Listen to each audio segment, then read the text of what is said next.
BS public administration के pioneer batch होने की हैसियत से हम सब एज अ क्लास मेमोरीज बनाने गए जी टीचर्स कैफ़े पे। कैफ़े की अरेंजमेंट्स आप सबको नज़र आ रही हैं, खाना कैसा था, कितने पैसे लगे और एज अ क्लास हमने क्या किया, क्यों गए, हम सब जानने के लिए पूरा ब्लॉग देखें।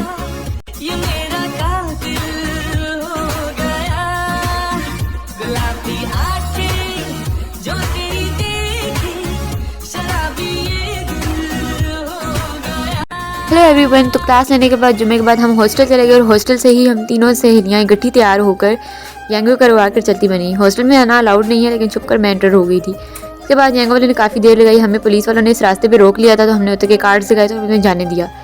वेन्यू पर हम तकरीबन 4 बजे पहुँच गए और डी जोस में हमारी आधी क्लास पहले से मौजूद थी। खानों की बात करूँ तो खाने सारे बहुत मज़े के थे। आई गेस अराउंड 1700 हम लोगों को पर हेड आया, क्योंकि हमने अपने टीचर को भी इनवाइट किया था। वैसे इनके 1300 से 1400 तक डील्स अवेलेबल होती हैं। इस 1400 की डील में with tax you can have all this food. इसमें देसी विलायती हर तरह का आप कह सकते हैं खाना आपको अवेलेबल है। मीठे में भी काफ़ी ज़्यादा चीज़ें थी और जंक फूड में भी काफ़ी ज़्यादा सामान हमारे पास अवेलेबल था। सारी क्लास बातें कर रही थी, सर भी मौजूद थे और साथ यहाँ पर मिंट मार्गरीटा की बाल्टी भी पूरी भरी हुई थी, जिसमें से आप अपनी मर्ज़ी से खुद जितना चाहे जूस निकाल कर पी सकते हैं।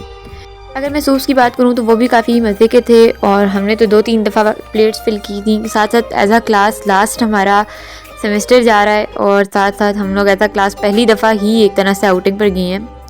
I was testing this soup, मज़े का था। और उसके बाद हम लोगों ने कॉम्पिटिशन्स किए, जिसमें अमान ने भी पार्टिसिपेट किया, मैंने भी पार्टिसिपेट किया और ये सबसे शरीफ बच्चा हमारी क्लास का मुश्तबा बैठा हुआ है। इसके बाद सर ने मुझे प्राइज़ दिया, क्योंकि मैंने एक बड़ा मज़े का शेर पढ़ा था जिसका अनुमान कुछ यूँ था कि तू है हर जाई तो अपना भी यही तौर सही, तू नहीं और सही और नहीं और सही। सर सनाउल्लाह के साथ हमारा काफ़ी अच्छा टाइम गुजरा। उन्होंने हमें एडमिनिस्ट्रेटिव लॉ पढ़ाया था। उसके बाद मगरिब हो गई, बस पकड़ने के लिए मुझे जाना पड़ा। That's all.